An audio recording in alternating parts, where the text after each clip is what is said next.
ఏవం జ్ఞాత్వా కృతం కర్మ పూర్వైరపి ముముక్షుభిః కురు కర్మైవ తస్మాత్ త్వం పూర్వైః పూర్వతరం కృతం. ఓ అర్జున, మరలా చెబుతున్నాను, ఇదేదో నేను నీకు చెబుతున్న తత్వం కాదు. ఈ తత్వం ఈనాటిది అంతకన్నా కాదు, అతి పురాతనమైనది. ఎంతో మంది ఋషులు ముముక్షువులు మోక్షం కోసం ప్రయత్నం చేసిన వారు నేను చెప్పిన ఈ తత్వాన్ని తెలుసుకొని ఆ తత్వం ప్రకారం కర్మలను ఆచరించి ముక్తులయ్యారు. ఇదే మార్గాన్ని నీవు కూడా అవలంబించు.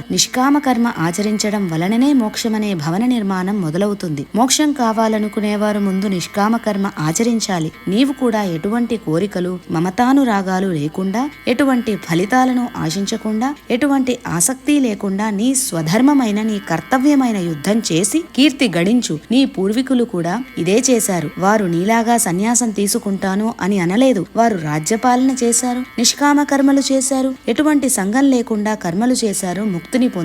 నీవు కూడా వారి మార్గాన్ని అనుసరించు అని ఉపదేశించాడు.